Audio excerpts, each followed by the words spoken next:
संस्कृतं स्वास्थ्यविज्ञानमिति शीर्षकं पुरस्कृत्य इदं सत्रम् आरभ्यते। अतः समयाभावात् अस्माभिः शीघ्रमेव समापनीयमस्ति। मध्याह्नभोजनवेलापि अतिक्रामति। अतः 10 निमेषपर्यन्तं प्रत्येकं यदि वयं पत्रम् उपस्थापयामः तर्हि समीचीनं भवति। I would like to request the dignitaries that we should complete this session within 1:30. So please take 10 minutes each, and I request the chair to continue the session.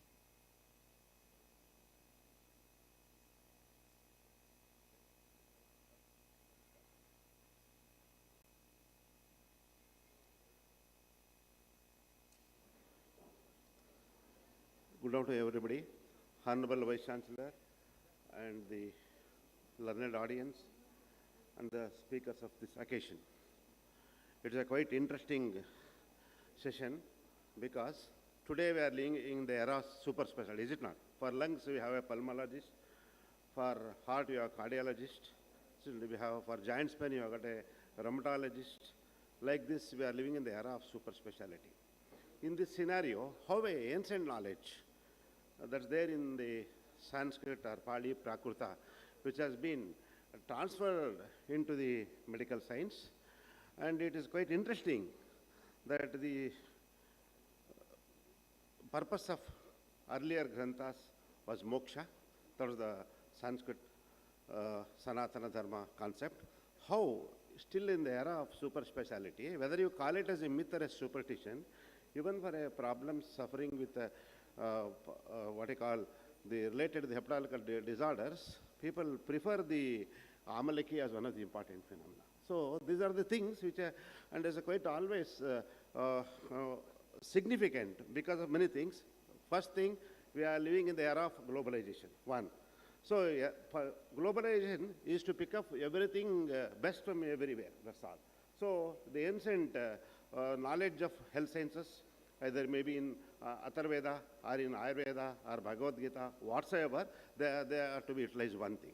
And second, the formulations which are there in the herbal earlier, it is a very big industry. There is a magazine called Pharma Pulse which comes into the one. It has identified that nearly $60,000 billion money is spent for the purpose of preparing the herbal or the vanaushadhis, aushadhi dravyas. This is the big money as far as the world economy is concerned. You cannot ignore a system or a knowledge, whatever may be in there, that should be accepted.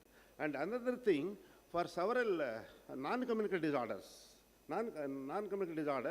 the ancient knowledge has become anything. Usually, kalartha karmanam hinamityati matrako samyak yoga aro ekana. This speaks about how the lifestyle disorders are going to manifest. So, the other important thing, that is the present day, the knowledge which was there in the Sanskrit, either it may be from Ayurveda, Atharveda, or from Yoga Shastra, Shiva Samhita, Gheranda Samhita, etc. They are relevant because of many things. I will quote only one thing. What are the diseases which are classified by our acharyas since long time in the Sanskrit knowledge? They still continues to be same. I will take one of the simplest example, then I conclude my remarks.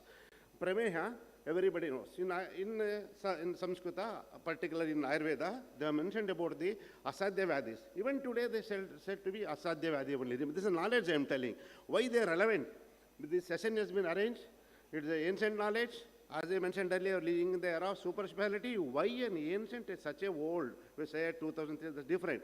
So why we need? So the reason is this, the diseases which are being classified long ago, they are still relevant. Take one example of Grahini, which is called as irritable bowel syndrome. If a patient complains of alternate diarrhea and constipation, deem it as Grahini.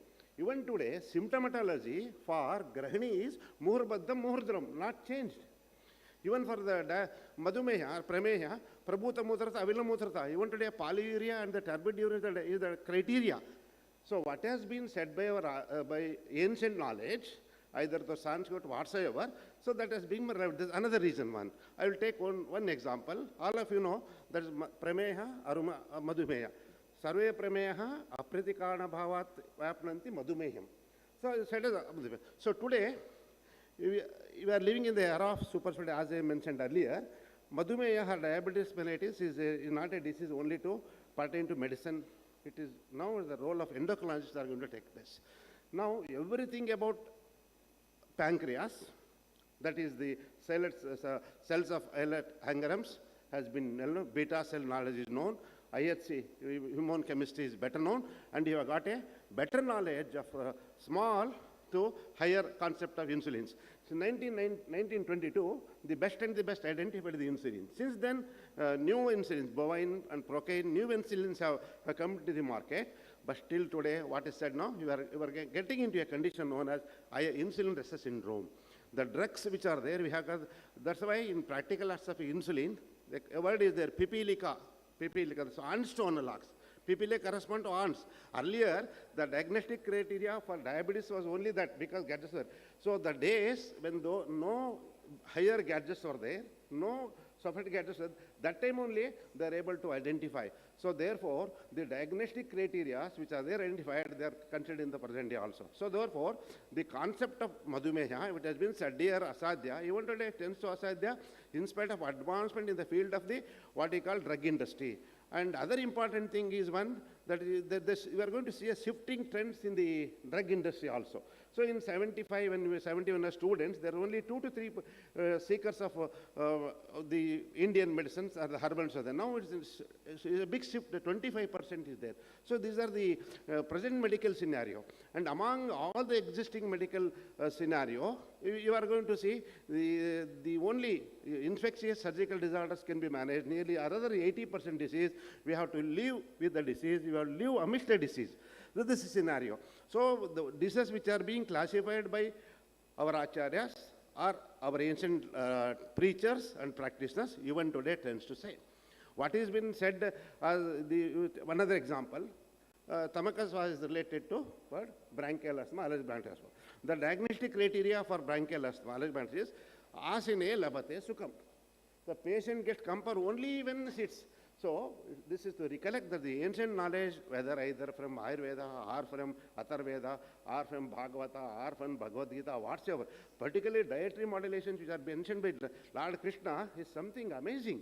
So the methods how to take a dietary modulation, and they have said, patte sati gadhartam, aushadam nishayani, patte asati gadhartam katham. What is the need of taking medicine when you are not following medicine? What is the need to take medicine when you are following diet? So these are the principles which remain today relevant or significant. So in this scenario, and coming back to the yoga was the purpose of yoga is to, is a philosophy of mind. It is a darshana for Manashastra. Even today, yoga is considered to be one of the important criteria for managing several disorders, endocrine disorders, or some of the spiritual, which are thought earlier. See, look at the definition of health also. Samadosha Samagnisha, and sir is going to talk about swastha and so now the definition of health is being WHO supposed to be the alma mater for defining the health policies. It has modified the definition of health just only from physical well-being 50, 60 years back. After not only physical, mental well-being, after some time they said not only physical and mental, they grouped the social well-being, and that's the social and preventive medicine advanced. Now, the definition of health sphere comprises physical, mental, social, and spiritual. Spiritual is Adhyatmika Arogya, is borrowed by the Asian countries. So this is to recollect ourselves. The philosophies which are laid down in Sanskrit, they are still relevant and significant. So Sanskrit is a treasure, of knowledge.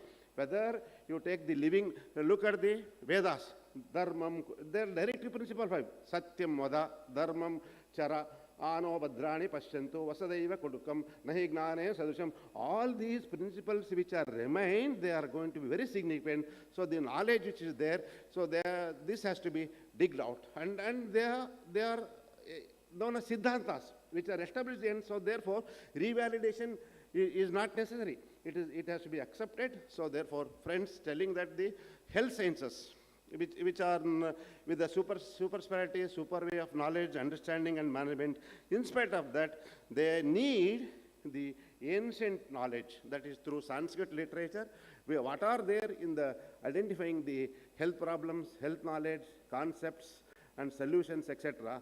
So our three great people are going to explore the knowledge. With these remarks, I invite the speakers for deliberations. Thank you, sir.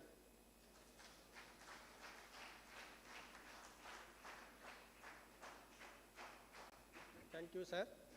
Now I request Mr. G. Gangadharan to present his paper. The paper is Sanskrit for Ayurveda and its contemporary relevance. Thank you, sir.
Coming here.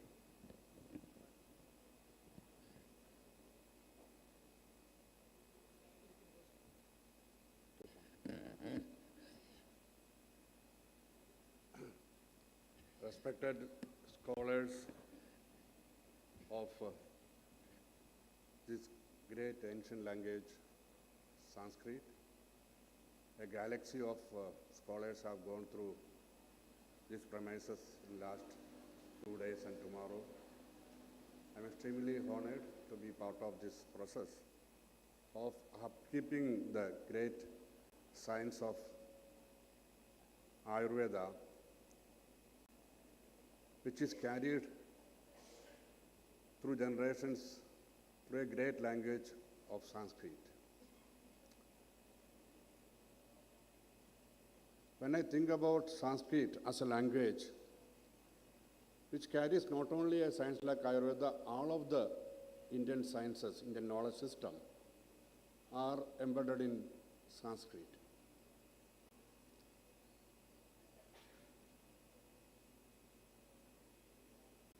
It takes me to compare a 10-year-old circus artist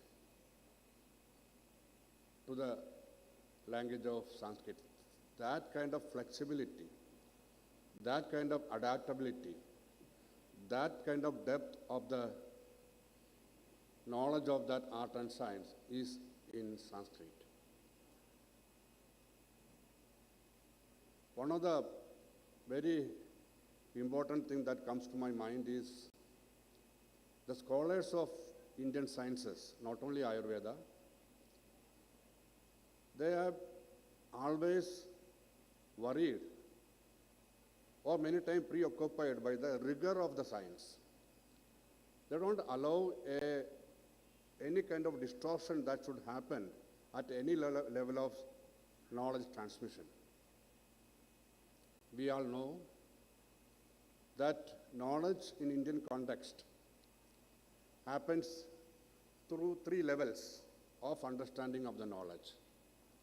One is the tattva, the underlying principles, which is known and generated by people of high order of mental state, like aptas, who are well defined. The characteristics of aptas are highly defined in the system. They bring the tattva of the science. Then there are great array of scholars who are the shastrajnas, the shastris, the knowledge, they understand the permutation, combination of the different aspects of the science, who knows the Tantra Yuktis, who know how to develop Shastra to different level. That's second level of Shastra. This is how the rigor of science goes. The third level of Shastra is at Vyavahara level. The Vyavaharis, the ordinary practitioners, put this output of this great science into practice. They may not know in the undermining meaning of many of subjects, but they are technicians, they are operators, but they do well a job at the field level. These are the three levels of knowledge in Indian context. Especially it is very, very much applicable to a science like Ayurveda, which is both theoretical, profoundly theoretical, but it is 100% practical. Otherwise, it has no life. So one of the reasons for Ayurveda, even today existing the way it is existing, and being the hope for the tomorrow's science, being looked upon by veterans in the scientific world of modern science and especially modern biomedical stream, that the rigor of the science, which can adapt and adopt to changing times. So one of the reasons for Ayurveda to stay the way it is staying is the language Sanskrit, in which the knowledge of Ayurveda is embedded. And the scholars of Ayurveda believe that science should be told in the most precise manner. We believe that matra labhal putra labham. If you are able to say one vowel, one word, we are so happy that we got a boy at home. That kind of happiness they used to cherish because they want to be very precise. They are very highly preoccupied with the rigors of science. And the science of Ayurveda, or many of the Vedic traditions' knowledge, are learned through four levels: the adhiti, the bodha, the ajarana, and prajarana. So all these four levels, which are incidentally told in Naishadam, are very, very much applicable to Ayurvedic science. So to do that adhiti, bodha, ajarana, prajaranam of the Ayurvedic pedagogy, the way Ayurveda is written is very important. It has to be concise, precise, rhythmic, and cyclical. All these parameters of a good Sahitya is adapted in Ayurveda. If you learn the Ashtanga Hridayam of Greek Vagbhada, if you learn and study the Rudujadya, you will sometimes feel that Vagbhada can partake across Kalidasa's artistic sense and ability to describe nature. So beautifully he described the nature so that we feel like studying it further. So all these components of knowledge are embedded in the Sanskrit language. Why I say this is that Ayurveda or Sanskrit is not a dry language. Many of the speakers before has informed us how beautifully it can be explained, the way the mathematics is included in that, the way how the knowledge are hidden for the right kind of people to reach. These are all techniques which we have been using for a long time. And many times you know that the Sanskrit uses, the words uses very cleverly and very, very, very aptly. For example, the word Sainthavam, all of us use. Sainthavam in a kitchen context means a salt, a kind of salt. Sainthavam in a battlefield context means a horse. Sainthavam Anaya, when it is said, in a battlefield context, one will bring a horse. In a kitchen context, we will bring a kind of salt. So this kind of nuances, which are very much part of a language of Sanskrit, is the uniqueness of this language. There are certain modern interpretations which are not understood by us before, but when we study the sciences of other epistemological background, we understand our sciences sometime better. One of the examples that comes to my mind is that there is a sloka in Vagbhada. It talks about Bali Purushakarohi Daivam Apyadivartade. It is a simple sloka which we thought that by karma we can change the destiny. That is one of the single meaning. But actually when you see the scientific inner layer meaning of that is that we have been thinking the frontiers of science till last 10 years, told us that genetics is the basis of everything. You change, you grow according to a genetic basis, which is formed at the time of conception, which cannot be changed. But the recent studies, last 10, 15 years of studies say that epigenetics is above genetics. The epigenetics which we created through our karma, through our activities, through our lifestyle changes, through our dietary changes, etc., influences the genetics and orders the genetics, whether it would be dormant or mutate. So this Bali Purushakarohi Daivam Pyadivartade, this kind of informations are there forever for us to understand and enhance our knowledge. That's why we say that Egam Shastram Adhyano na Vidya Shastram. We have to learn other sciences also somehow to understand our science better.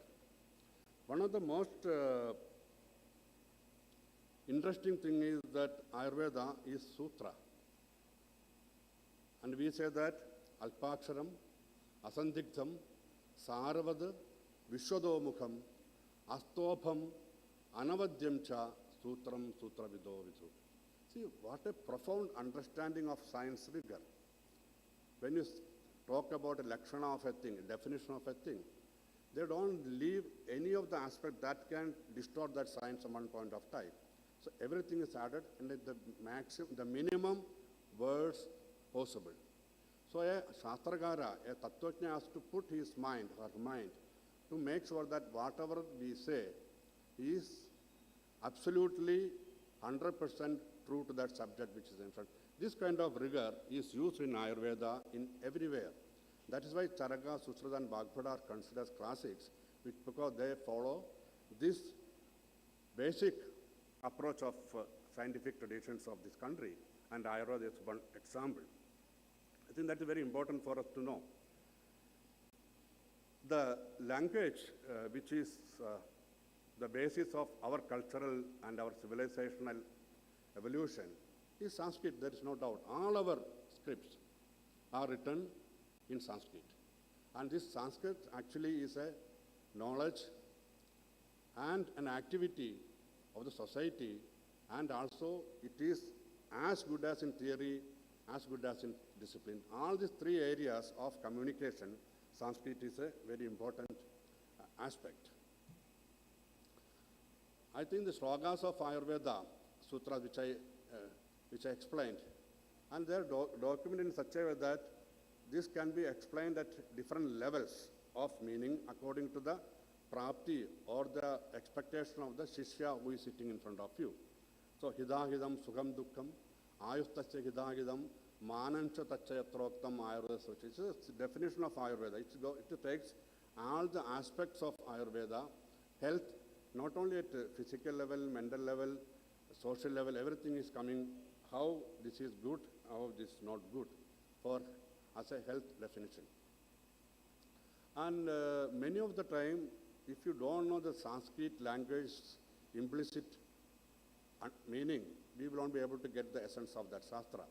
For example, the Rogastu Dosha Vaishamyam, Dosha Satmyam Arogada, you can explain it in different levels of that. A Rogam can be of a physical or a mental, or Vaishamya or Sarmya to have multiple meaning in this context. Since many of our previous speakers have given more elaboration to this aspect of the language, I don't dwell more into it. The complexity of the concept enshrined in the words, therefore, is impossible to comprehend by any other language or any other translation.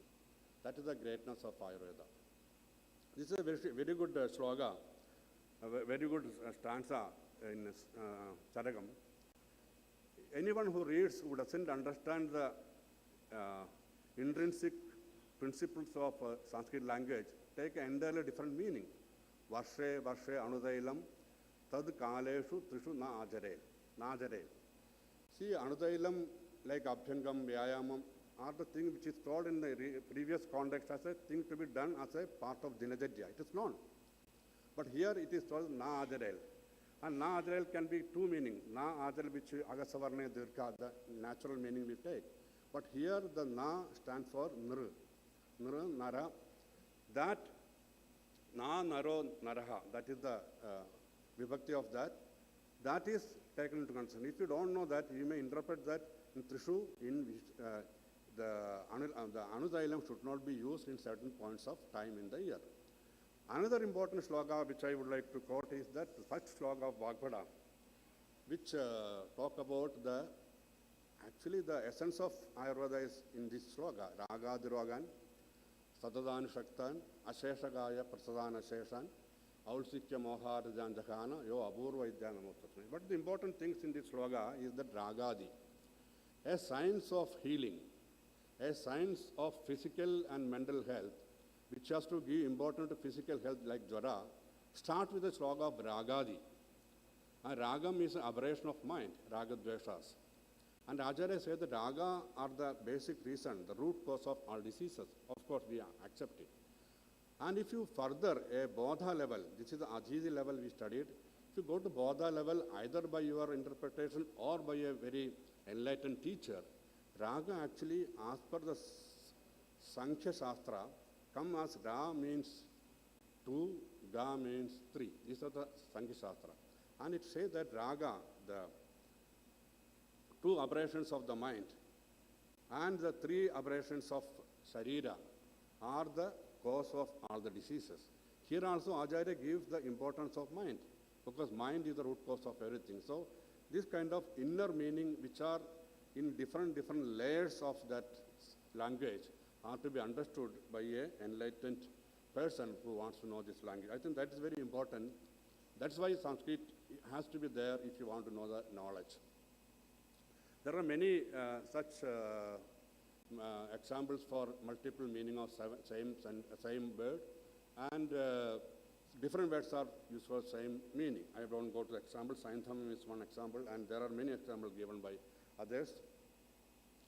So in this multiple other ways, Sanskrit not only the language of Ayurveda, but an instrument of Ayurveda, and as much part of the Ayurvedic way of life as its other element. I think I cannot conclude without quoting an important sloka from Susruta. Yadha khara chandana bharavahi bharasya veta nadu chandanasya evam hi shastrani bhuvanya jitya cha artheshu mudha karaval vahanti. So if you don't know the richness of the language, and if you know only one level of understanding, you be at the level of technician, Vyavhari. If you want to know, go deep of the science, to Shastra and Tattva level, a language like Sanskrit is very important for any of the Indian sciences, because it percolates through all level of knowledge creation and knowledge distribution.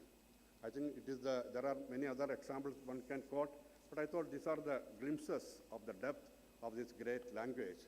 And I have not seen any language as flexible, as profound, and as deep, which can comprehend any knowledge system into its armpit and give to any time zone or any geozones without any aberrations.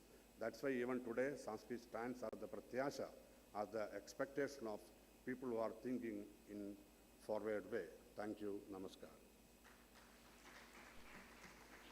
Thank you very much, sir.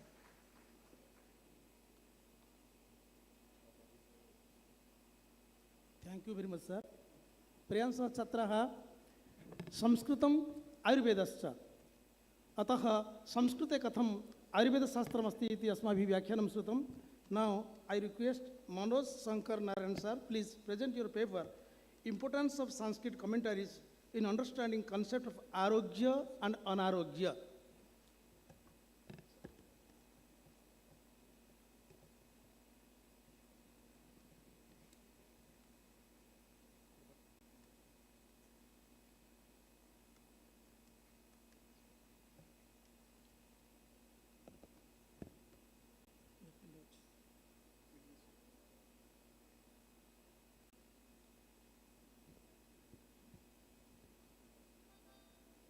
Sabhaya Namaha. I thank the organizers for giving me the opportunity to come out of my Vaidyashala to this Padashala to share my experiences with this Shastra, my challenges my inabilities and how a little bit Sanskrit reading helped me in understanding the unraveling of this great science. Now I know Bubukshitair Kavirasam Piyade Virojade Pipasde Kavirasam. This is a time. So nobody will be interested in this. So still I start with Pratnya Vivekam Labhade Bhinne Ragamadarshanahi Kiyatva Shaknumunnetum Sotarkanudhavata Tasmad Prekshamananam Purani Ragamer Vina Anuvasita Virthanam Vidyanadi Prasidati. So I brought to all my gurus and acharyas who kept this Shastra alive. So this is the world. If I say everything in Ayurveda, nobody is going to subscribe. So people are thinking about integration. When you talk about integration, we have 3 levels. There's a textual level, and when you talk about a system like Ayurveda, the gaps are there. And in the case of Vyakarana, we are very fortunate to get a very systematic paddhati of bhashyas or commentaries. And that is the case with Nyaya Shastra also. But unfortunately, being a student of Ayurveda, we are not that lucky to get a systematic commentatorial tradition in front of us. So we will find the gap and the danger or the challenges that gap poses embedded within our Samhitas as well as in the later Granthas. For example, Chakrapani, the celebrated author who wrote a commentary on Charaka Samhita, writes in his clinical textbooks, Charagadyo Samuddhishtaha Vastayoye Sahasrachaha Vyavaharo Na Taihi Prayah Nibaddha Na Atrate. I haven't observed the practice of those therapies which are explained in Charaka and other texts. So I am not going to include this in my clinical handbook. So again, Sharangadara, he makes, for example, we call it as Vyapat. Vyapat is a clinical side effect that we know that this will happen. So the Vaidya should be ready to manage that.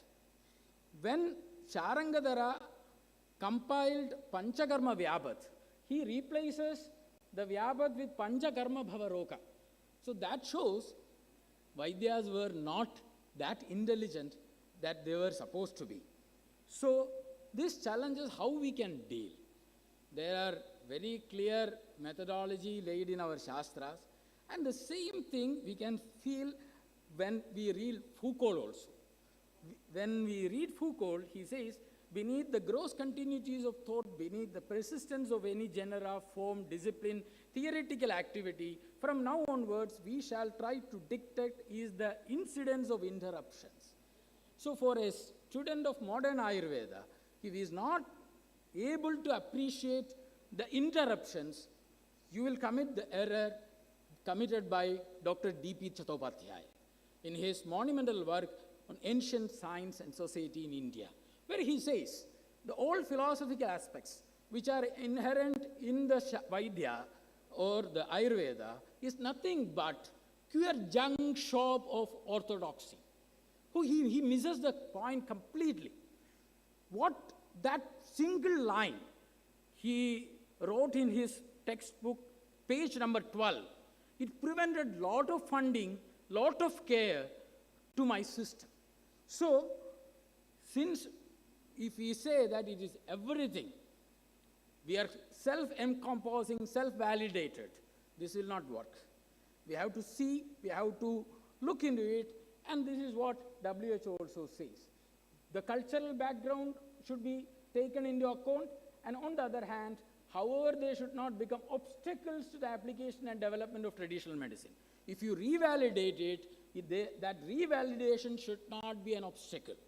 For that, what we have to do, we have to accept where we lost our track. So, I will not elaborate because of the force of time. There was a shift. This happened during the British era. the modern medicine was reserved for the British people, their soldiers. So, since Indian ruled area were also British citizens, they have to accommodate the health, wellness of our so-called Indian ruled areas.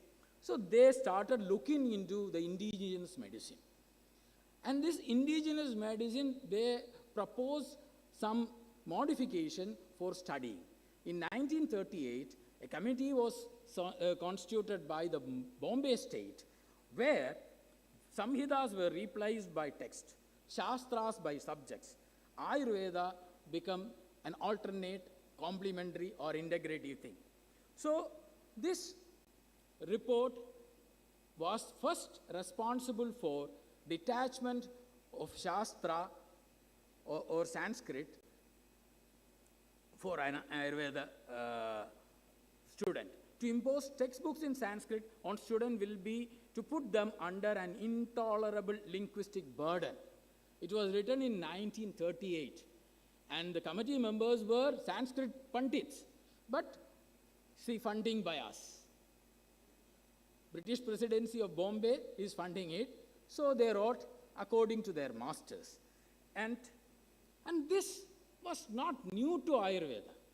I'm just, with one instance, it's a recently digged out book from Bhandarkar Institute, Veereshwara Mishra's Rogarogyavada, where he wants to see Ayurveda from a perspective of a Brahmin, a real karma kandi.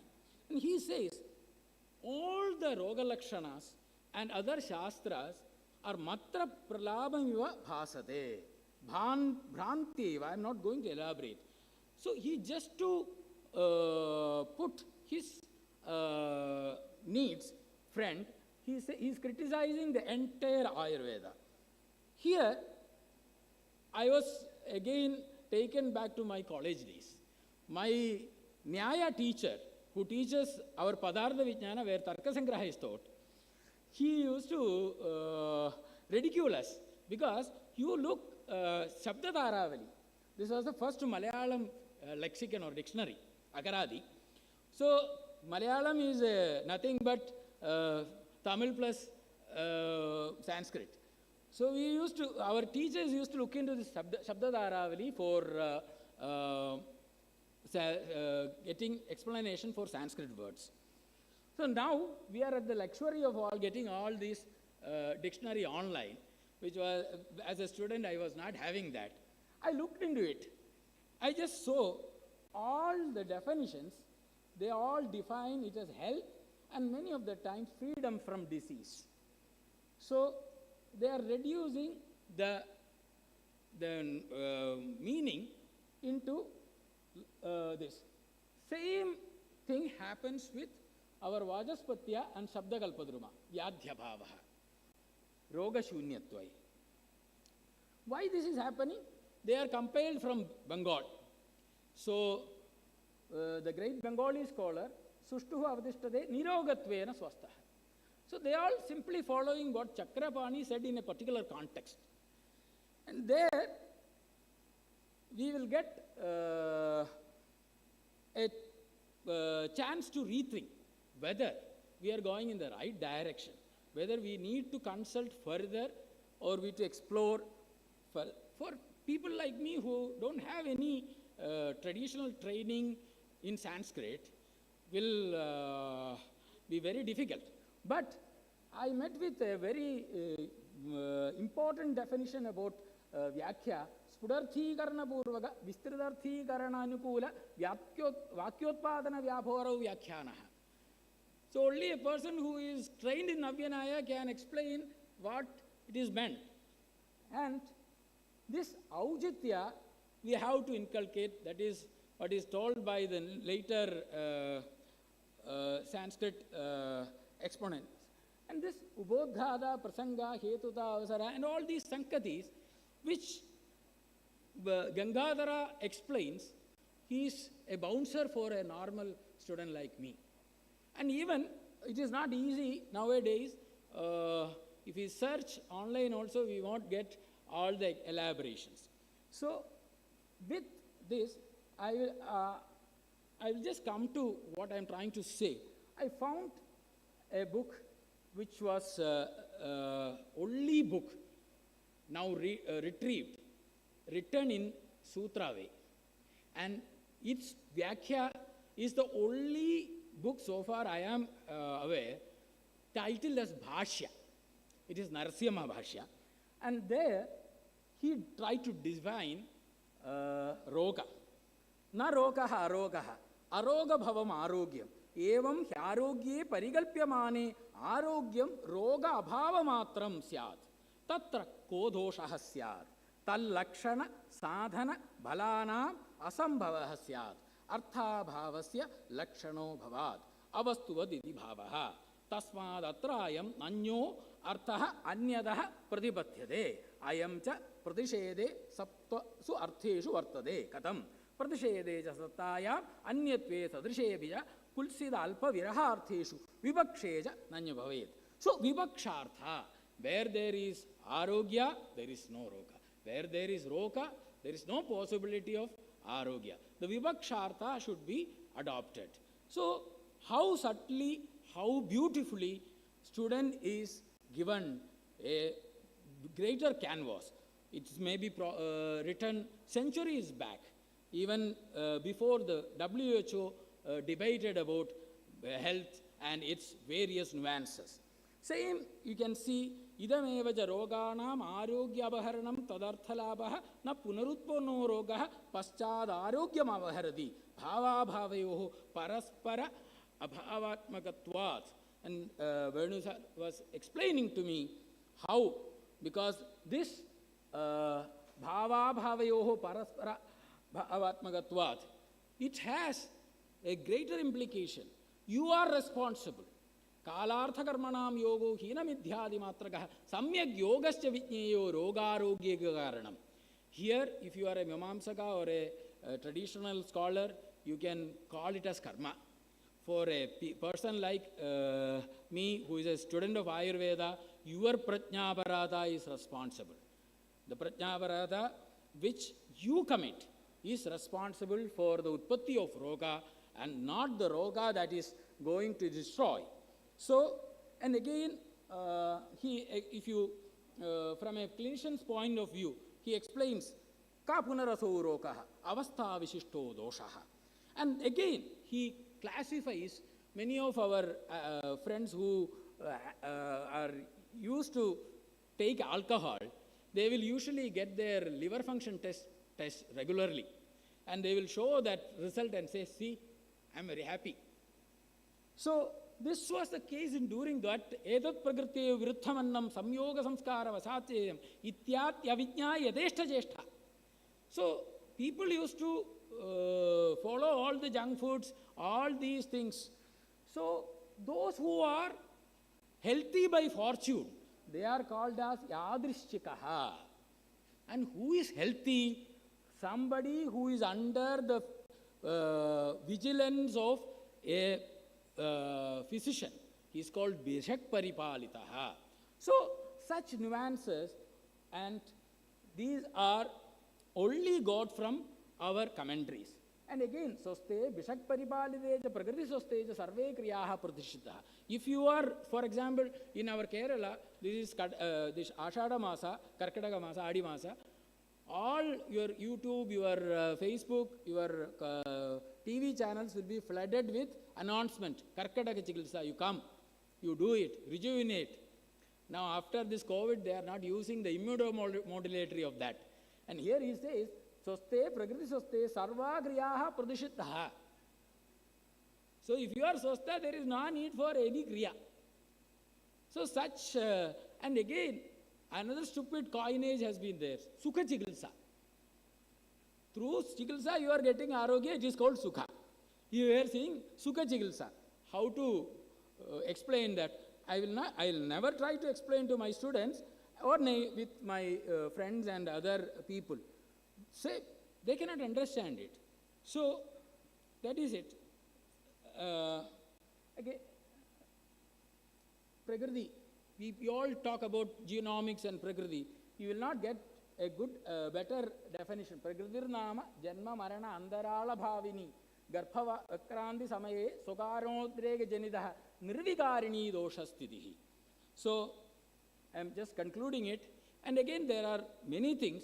For, only a person like Sir can explain combinations of rasas. And this Rasavaisheshika Sutrakara explains more than 644 combinations of Shadrasas. How it is taken, Dominic Uchastic has done a paper on 63 combinations, and he is giving some calculus formula, which is also a bouncer for me. And with this few words, I wish to dedicate this to two great scholars. Dr. Gyan Muhlenbell single-handedly wrote history of Indian medicine. I'm very fortunate to be associated with him. Vayaskara N.S. Moose, who digged out the palm leaves, he set up his own printing press during 70s and printed all the Kerala manuscripts which preserve the tradition of Sanskrit commentatorial tradition of Kerala. So, Vishajam Sadhuvrittanam Bhadram Agamasalinam Abhyasta Karmanam Bhadram Bhadram Bhadra Vilashanam. If any trudis or any shortcomings, it is because of my limitation. Credit goes to all teachers like Venu sir. Namaskara. धन्यवादः महोदयः. Thank you very much. Sanskrit आंग्ल भाषाभ्यां भवदीयं पत्रं तत्र आरोग्य अनारोग्यस्य च अवधारणस्य अवगाहने संस्कृतभाषणं महत्त्वमिति अति अद्भुतम्.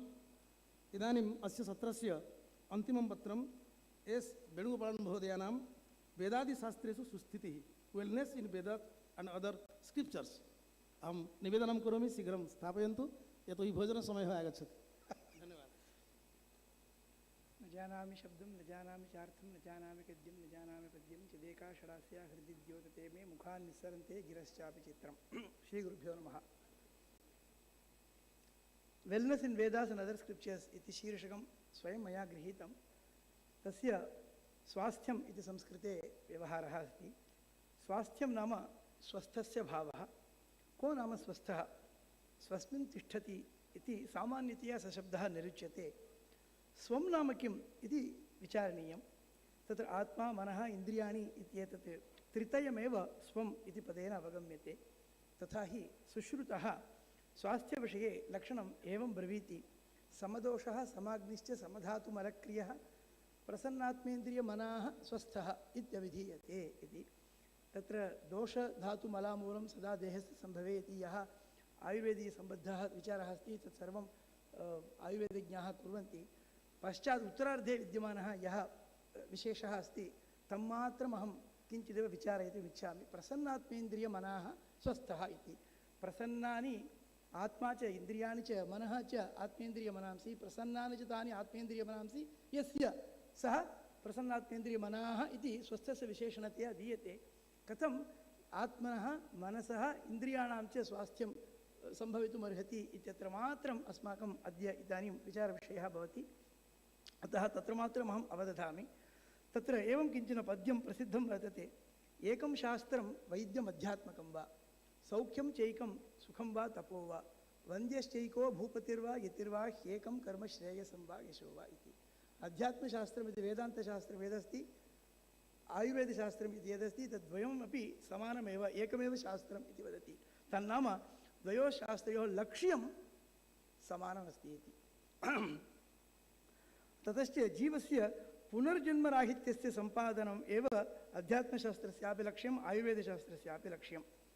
अतः विविध इन्द्रियाणां स्वरूपं कार्यं तेषां स्थैर्यं केन हेतुना तन्नाशो भवति इति विषयः मात्रम् आयुर्वेदे अस्माभिः विचार्यते. परन्तु सर्वस्यापि विचारस्य लक्ष्यं चरकसंहितायाम् एवं दृश्यते. विघ्नभूता यदा रोगाः प्रादुर्भूताः शरीरिणां तपोपवासाध्ययन ब्रह्मचर्यव्रतायुषां तदा भूतेषु अनुक्रोशं पुरस्कृत्य महर्षयः समेताः पुण्यकर्माणः पार्श्वे हिमवतः शुभे इति.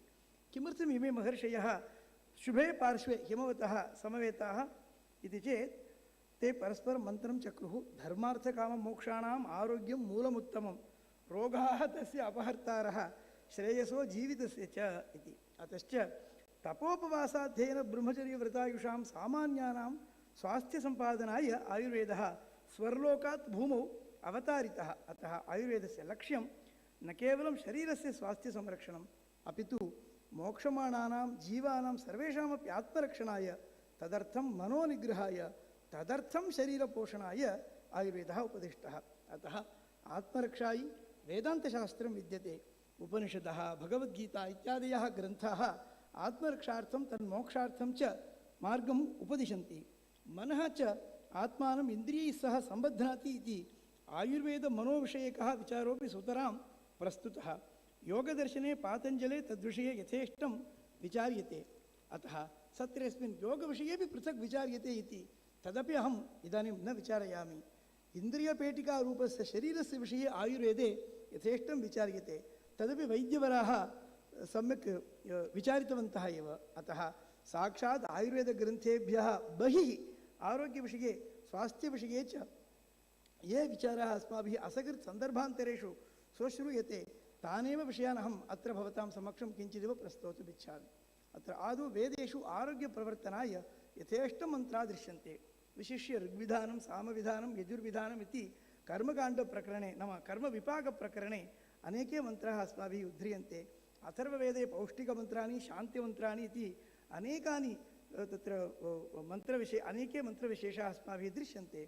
वस्तुतः मणिमन्त्र औषध इत्येव पृथक् शीर्षकं वर्तते अस्माभिः विचार्यतया।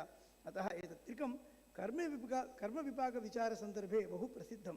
यजुर्वेदे सूर्यनमस्कारमन्त्रः बहु प्रसिद्धः भवति।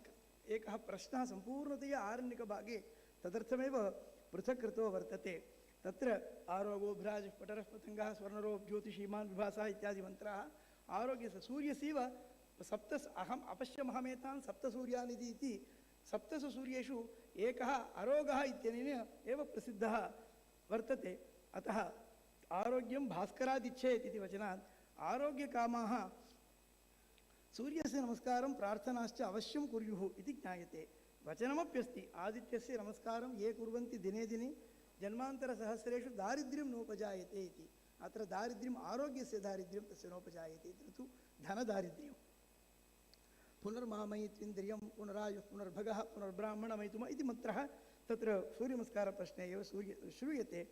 तत्र सर्वेपि मन्त्राः आरोग्यकामभिः एव उच्चार्यते।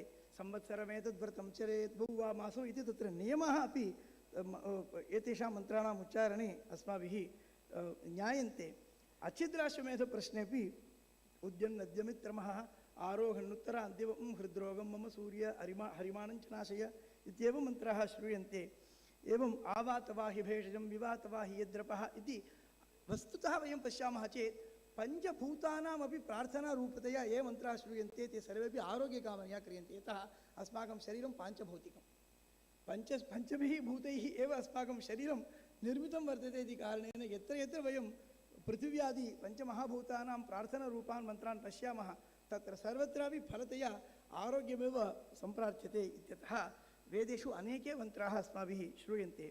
वस्तुतः पृथिव्याः मन्त्रः एवं श्रूयते, या जाता ओषधियो देवेभ्यस्त्रियुगं पुरा मन्दामि बभ्रूणामहगं शतं धामानि सप्त च शतम्बो अम्बधामानि सहस्रमतवोर्वः अथ शतक्रत्वो यूयमिमं मे अगदं कृत इति। गदं नाम विषम्, अगदं नाम निर्विषं, नाम समग्राः अपि इमाः ओषधयः अस्माकं शरीरम् अगदं कुर्वन्तु इति अत्र तथा प्रार्थनया भवति।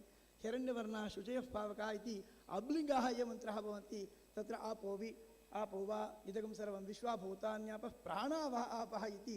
एवं तेजसि एवं मामायुषा वर्चसा संज्ञा मेधया एवं तेजसः अपि आवातवाहि भेषजं विवातवाहि यद्रपः इति सर्वत्रापि सर्वेष्वपि भूतेषु याः प्रार्थनाः क्रियन्ते सर्वेपि ते मन्त्राः आरोग्यविषये एव मतिं कुर्वन्ति इति। संहिताभागेपि मन्त्रभागे ऐन्द्रं वा ऋणमालभेत स्वयनभागधेय नोपधावति इन्द्रियं दधाति इन्द्रियाव्येव भवति इति। इन्द्रियकामः नाम इन्द्रियाणां बलं वयं कामयामहे।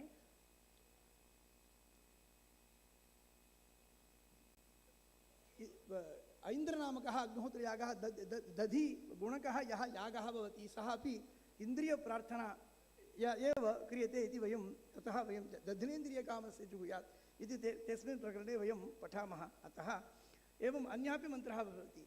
अन्नसूक्तं भवति, अहमस्मि प्रथमजातस्य पूर्वमग्नेरभिदहत्यन्नम् अहमन्नमन्नमदन्तमद्मि इत्येवं मन्त्रः तत्र श्रूयन्ते।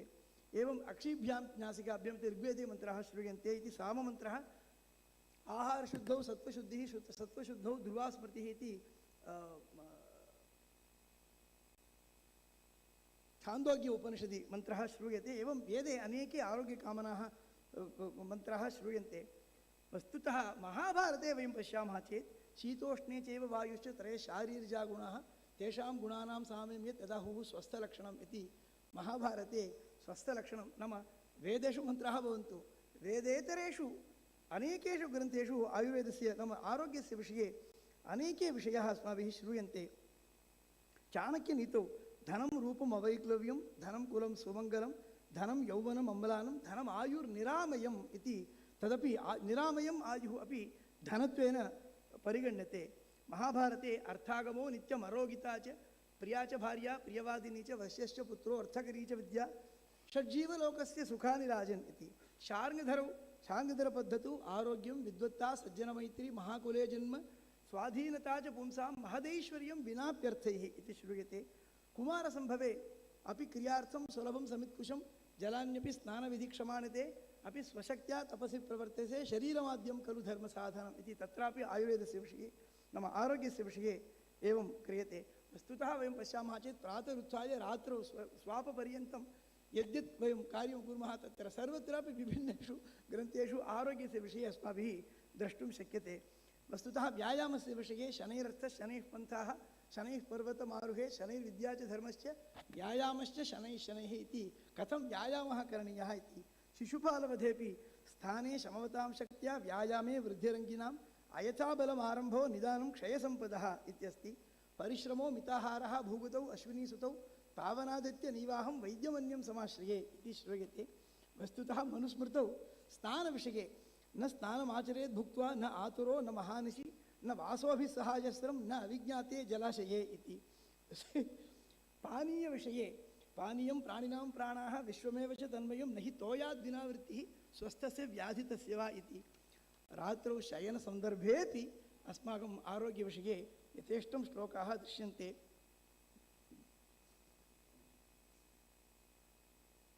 वृतावृतौ स्वदारेषु सङ्गतिश्च विधानतः ब्रह्मचर्यं च तत्प्रोक्तं गृहस्थाश्रमवासिनाम् इति।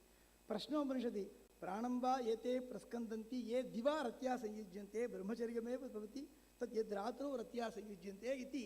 प्रातः दन्तधावनादारभ्य रात्रौ शयनपर्यन्तं ये तत्र यान्यानि अनुष्ठानानि अस्माभिः आद्रियन्ते तत्र सर्वत्रापि आरोग्यं कथम् अस्माभिः संरक्षितुं शक्यते इति यथेष्टं उल्लेखाः दृश्यन्ते।